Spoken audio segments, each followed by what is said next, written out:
not a financial advisor. You're obviously, though, a smart guy. You've been behind this for a long time. You've created a very strong following of these so-called meme stocks. I'm just curious, what sparked your interest in the first place? Well, first of all, thank you so much for having me on this show. My interest, I've been trading now for about the better part of a decade, and I've just never seen this much of a community behind such like it's just resonating with a lot. So it feels like it's just something a little bit more special than just something playing out in the stock market. I just love the community that has really come from this movement. You know, you message a lot when I look at your work. It's extremely informative, particularly when it comes to these short positions, and that seems sort of to be the linchpin. How does that influence Reddit investors? You know, a lot of people know there's some new terms, but how do you take in these shorts and turn it against the so-called smart money? Yeah, so that's exactly right there. That's who we're perceiving in this particular trade to be, I guess, our quote-unquote enemy. We want to know the shorts. We want to know the size of the shorts because at the end of the day, that's what we're looking for is to prompt a short squeeze. And without getting too far into the technicals like the short squeeze, the gamma squeeze, FOMO buying, it's just all three of those are major forms of buying power that could all be prompted in the current situation that we're seeing. And at the end of the day, it's all different buying, which could really push the stock sky high.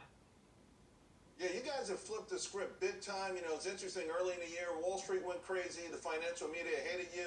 And when these stocks started to settle down, it felt like they thought they were dancing on your graves. And now, more recently, when they talk about this, you always hear the term smart money.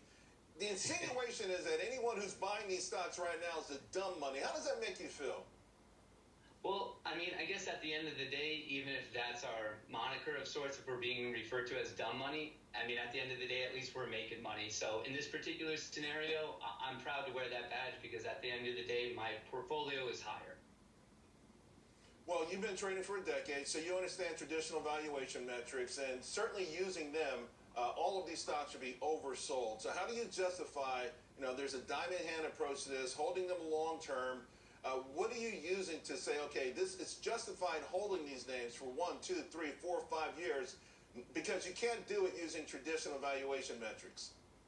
Yeah, I completely agree. So in my personal opinion with this is more of a swing trade to see how this particular short squeeze narrative plays out.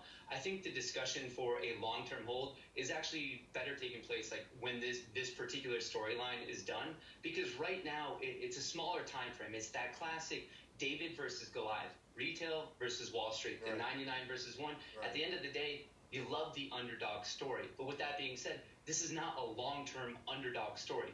We're doing the fight right now for that swing trade. It's just the dumb money versus the smart money. I'm going to throw both of those in quotes. But to me, this is a swing trade just to see how far we can really, really push this narrative.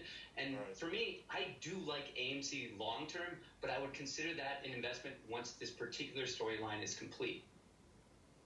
I got you. You know, I want you to know one of the reasons that I love the eights is when I took the test to become a stockbroker, I crushed it. I had no formal classes. I had no help. I was told I was going to fail. So I was walking away from the testing site, and there was a line from a Stevie Wonder song called Overjoyed, and it played over and over again in my head. Here's a line I want to share with you, Matt. And though the odds seem improbable, what do they know? Good luck, Matt. Appreciate you coming on the show. We'll touch base again real soon. Thank you so much. All much. right, folks, the Chamber of Commerce warning of a worsening worker shortage.